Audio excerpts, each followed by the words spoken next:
کیونکہ اگر آپ نے وضاحت لی ہوتی تو پہلے تو آپ ان کی وضاحتوں کو سامنے عوام کے لاتے، پھر کہتے جناب یہ ان سے رجوع کر دیا ہے، اب میں اس کی تاج پوشی کر رہا ہوں۔ آپ کے وکیل مطلق جناب ڈاکٹر زاہد نعمانی صاحب نے خود کہا ہے کہ مفتی منیب الرحمان صاحب فعل حرام کے مرتکب ہو چکے ہیں، اور پھر یہاں تک بات کہی کہ مفتی منیب الرحمان صاحب فکر رضا کے باغی ہیں۔ سمجھتے ہیں کہ مفتی منیب الرحمان صاحب اس ٹائم فکر رضا پہ چل رہے ہیں؟ نہیں، ہم سمجھتے ہیں کہ ان سے یہ بہت بڑی غلطی ہوئی ہے، باقی ان کو اپنی غلطی کا ازالہ میرا کرنا سوال چاہیے۔ یہ نہیں ہے، میرا سوال یہ ہے کہ آپ سمجھتے ہیں کہ مفتی منیب الرحمان اس فکر ٹائم رضا کی پر ہیں؟ ہر بات 100% جو ترجمانی ہے اس کا حق تو نہیں ادا ہوا، اگر اس طرح وہ جو کچھ وہ کر رہے ہیں تو انہیں اس چیز کا ازالہ کرنا چاہیے، ہمارا یہ مطالبہ ہے۔ نہیں سر، اعلیٰ حضرت نے مسافے کا لکھا ہے اور آپ کہہ رہے ہیں ساتھ نہیں، بیٹھنا ہے۔ مسافے کا لکھا ہے، بالکل حرام ہے، بالکل ان کے ساتھ ملنا چاہیے۔ ہم کہتے ہیں فعل حرام کے مرتکب ہوئے، آپ کہنا چاہ رہے ہیں کہ مفتی منیب الرحمان صاحب حرام کام کر رہے ہیں؟ کئی دفعہ اظہار کیا ہے کہ ان سے یہ حرام کام کا ارتکاب ہوا ہے، انہیں ازالہ کرنا چاہیے۔ اعلیٰ حضرت کی فکر میں ایسا پوائنٹ وہ ایک الگ ایشو ہے۔ پہلی بات یہ ہے کہ ان کی اسٹیٹمنٹ واضح کیا ہے، وہ اب جب آئے گی تو ہم دیکھ لیں گے۔ پھر عوام کے اندر ایک شور مچ جاتا ہے جناب کہ آپ اگر حکم ہی لگانا ہے، آپ نے اگر گرفت ہی کرنی ہے تو جناب آپ جو ہے وہ پہلے دعوت اسلامی کی گرفت کریں۔ میں اس پر اعتراضاً سوال کرتا ہوں، کیا دعوت اسلامی نے مفتی منیب الرحمان صاحب کی تاج پوشی کی ہے؟ یا دعوت اسلامی نے یہ دعویٰ کیا ہوا ہے جو کہ ڈاکٹر اشرف آصف جلالی صاحب نے دعویٰ کیا؟ جناب میں جو ہوں وہ فکر رضا کا بہت بڑا علمدار ہوں، میں فکر رضا کے کروڑویں حصے میں سے ایک حصے پر بھی جو ہے وہ ہٹا ہوا مجھے کوئی پائے تو مجھے پھانسی دی جائے۔ تو حضرت دعویٰ تو آپ کا ہے، دعوت اسلامی کا یہ دعویٰ ہی نہیں ہے۔ ایک فاسق و فاجر گجرات کا وہ لڑکا جو کہ نہ عالم ہے نہ وہ علم دین سے واقف ہے، ایسا یتیم العلم بندہ جو کہ فاسق و فاجر بھی ہے، جس کے پیچھے کوئی بندہ نماز پڑھنا چاہے تو نماز نہیں ادا ہوتی، ایسا فاسق و فاجر وہ آ کے ایک مفتی اسلام کو سمجھائے گا، وہ آ کے جناب جو ہے وہ پھر باتیں کیا کر رہا ہے، معاذ اللہ آب زمزم کی بوتل کے اندر شراب ڈال دی جا رہی ہے، یہ کوئی باتیں ہے کرنے والی؟ پھر معاذ اللہ سید کی ایسی توہین کر رہا ہے کہ کہتا ہے جناب جس طرح عورت اپنی عورت ہونے کا فائدہ اٹھاتی ہے، شاہ صاحب بھی اپنے سید ہونے کا فائدہ اٹھا رہے ہیں۔ ایسی بدتمیزی کی ہے، یہ ایسا جملہ ہے کہ اس لڑکے کے اوپر شرن حکم لگ جاتا ہے کہ وہ سید کا بے ادب ہے۔ اور پھر اسی کے شیخ نے قاری عبدالرشید اویسی صاحب نے انہوں نے تو کہا ہے کہ جناب علماء کا اختلاف ہے، ہم مفتی علیہ کرام کا ادب کرتے ہیں، تو یہ ادب کر رہے ہیں، اس کا پیر جو ہے وہ کہہ رہا ہے ہم مفتی صاحب کا ادب کریں گے، اور یہ بدبخت جو ہے انہیں کبھی کہہ رہا ہے جناب عورت ہونے کی مثالیں دے رہا ہے، کبھی زمزم کی بوتل میں شراب ڈالنے کی مثالیں دے رہا ہے۔ ایسا گھٹیا ترین شخص ہے۔ آپ کی منطق کو مانا جائے کہ آپ ڈاکٹر صاحب پر ہی اعتراض کر رہے ہیں، شاید آپ کے دل میں ڈاکٹر صاحب کے حوالے سے حسد ہے، بغض ہے، تو میں یہی بات آپ پر کرتا ہوں۔ ڈاکٹر صاحب نے خود کہا ہے کہ جب میں ان کی غلطی پکڑتا ہوں تو یہ کہتے ہیں جناب اس کے دل میں بغض ہے، چھوٹا ہو کے ہمیں سمجھا رہا ہے، یہ ہم سے حسد کرتا ہے۔ مجھے چھوٹا سمجھ کے یا بغض سمجھ کے کہتے ہیں کہ کوئی نہیں وہ بولتا رہے، یا کہ سب کی مشترکہ دلیل یہ ہے کہ میں جس کی بھی چوری پکڑتا ہوں وہ کہتا ہے میرا حسد کر رہے ہیں۔ تو پھر ڈاکٹر صاحب کے دل کے اندر کیا تھا وہ بتائے نا، ڈاکٹر صاحب نے یہ الفاظ کیوں کہے؟ پھر یہاں پر ایک اور بات، کئی احباب نے یہ کہا کہ مفتی منیب الرحمان صاحب کے متعلق بولنے پر جو ہے وہ شاہ صاحب کو ڈالر مل رہے تھے، تو میں کہتا ہوں جب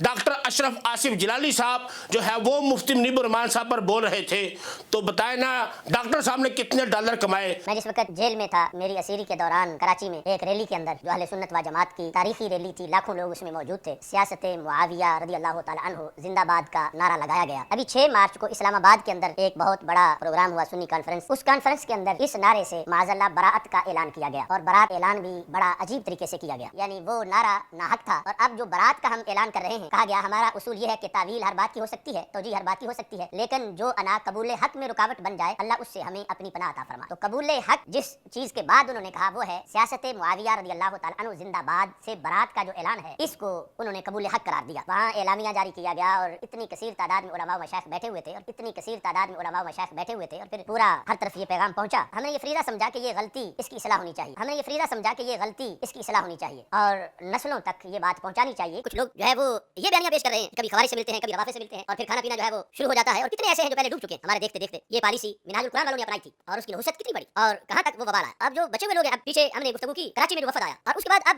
حیدرآباد میں بھی وہ وفد ایک اور روافض کا آ گیا، یعنی توجہ نہیں کی جا رہی کراچی میں جس وفد سے ایوارڈ لیا گیا جو ایران سے آیا تھا، اور پھر اس کا ہمارے جب اہل سنت و جماعت کے ایک حساس حلقے نے اعتراض کیا کہ کیوں ان سے ملاقات کی گئی، تو اس کا پھر ایک جواب دیا گیا، اور میں سمجھتا ہوں کہ جرم گناہ بدتر از گناہ کے زمرہ سے وہ جواب ہے، چونکہ غیر ملکی وفد تھا، چونکہ سرکاری تھا، چونکہ گھر آ گئے تھے۔ ارے جن سے بچاؤ کا حکم ہے وہ سرکاری ہو یا غیر سرکاری ہو، وہ ملکی ہو یا غیر ملکی ہو، دیکھنا تو یہ ہے کہ اب وہ علماء سو ہیں، بد عقیدہ ہیں یا نہیں ہے۔ اور ہمیں پتہ ہے جب وہ وفد یہ نہیں کہ ڈائریکٹ آ کر ان کے گھر کے سامنے اترا ہے، وہ تو ایک ہفتے پہلے ان کے پروگرام اسلام آباد میں ہوئے تھے، ہم دیکھ رہے تھے، اور انہی لوگوں کے ساتھ ہو رہے تھے جو لوگ صحابہ کو روزانہ گالیاں دیتے، یعنی وہ ایک ہفتہ پہلے کے پروگرام اس وفد کے جو مفتی اعظم کو بعد میں جا کے ملا راجہ ناصر عباس کے ساتھ ہو رہے تھے اسلام آباد کے اندر کنونشن سینٹر میں، ان کا پروگرام ہوا، سارے میڈیا پہ تصویریں موجود ہیں، اور وہی راجہ ناصر اس نوید عاشق کے سٹیج میں ساتھ بیٹھا تھا جو صحابہ کو، اہل بیت کو، قرآن کو، اللہ کے رسول صلی اللہ علیہ وسلم کو، اہل بیت و صحابہ رضوان اللہ علیہم اجمعین سب کو گالیاں بک رہا تھا، وہی اسی سٹیج پر ان کا میزبان تھا۔ اور کچھ لوگ یہ سمجھتے ہیں کہ شاید ملیں گے تو مسئلے حل ہوں گے، خاک مسئلے حل ہونے ہیں۔ اب کیا مسئلہ حل ہوا، کیا پیش کیا گیا، انہیں پہلے پتہ نہیں ہے، یہ کوئی بچے ہیں بوڑھے ہو گئے ہیں، ان کی کتابوں میں لکھا ہے لا ولا الا بالبراء، کہ جب تک صدیق و عمر رضی اللہ تعالیٰ عنہما کو گالیاں نہ دی جائیں مولا علی سے پیار کیے نہیں جا سکتی، ان کے مذہب کی کتابوں میں لکھا ہوا ہے، یہ محض بہانے ہیں اور جرم گناہ بدتر از گناہ ہے۔ پیش کیا انہوں نے آگے سے کیا کہا کہ ہمارے مراجع جو ہیں وہ تو کہتے ہیں مقدسات اہل سنت کا ادب کیا جائے، لیکن یہ لوگ نہیں کرتے، ہم کیا کر سکتے ہیں۔ یہ پورا جو کردار تھا اور جو جواب ہے یہ مراجع کو دھلا ہوا پیش کرنے کی کوشش کی گئی، کیونکہ مراجع تو ٹھیک ہے، یہ ذاکر خراب ہے، یا وہ تو ایرانی تو ٹھیک ہے، یہ پاکستانی خراب ہے، یا جو برطانیہ سے لے رہے ہیں وہ خراب ہے، خمینی تو ٹھیک ہے اور یہ خراب ہے، فلاں فلاں نہیں، خمینی کی کتابیں ہوں یا مراجع کی کتابیں ہوں، مفتی اعظم، یہ سب کچھ اس میں موجود ہے، تم کس منہ سے یہاں ان کے وکیل بنے ہوئے ہو، یہ جو بکتے ہیں سب کچھ ان کی کتابوں میں آپ کو دکھا دیتا ہوں، اور اگر کوئی کوشش کرنی تھی تو وہ تو آپ لے کے مطالبہ بھیج بھی سکتے تھے، ان سے جواب لے سکتے تھے۔ یہ جو مجمع تقریب بین المذاہب ہے یہ تو ان کا ایک ٹولہ ہے شکار کرنے کے لیے، اور اس کے لیے یہ ضروری ہے کہ بہت قدر اور شخصیت ہو اور اس کے پاس جائیں۔ یہ تو وہ جو اہل حرم کا سوداگر بیٹھا ہے اسلام آباد میں نئی لفظ کو بیچ رہا ہے، آپ سے پہلے اس کے پاس کیوں کیا تھے، اس کی کیا علمی حیثیت اور کیا قیادت ہے اس کی، سوائے اس کے وہ اہل سنت و جماعت کا ایک سوداگر ہے اور نظریہ اہل سنت کو فروخت کرتا ہے، وہ یہ تو آج بھی چکر لگا کے کچھ ہمارے بھولے ہوئے ورکر کہتے ہیں کہ نہیں یہ بات ہوگی تو آگے بڑھے گی، کتنی بار ہوئی بات، اب وہ ملاقات ہوئی تو توہین ہوئی۔ اب حیدرآباد میں ابو الخیر نے ملاقات کی، کہنے کو تو ابو الخیر، مگر گود میں شر کہاں سے آ گیا، دارالعلوم کا نام مجددیہ رکھا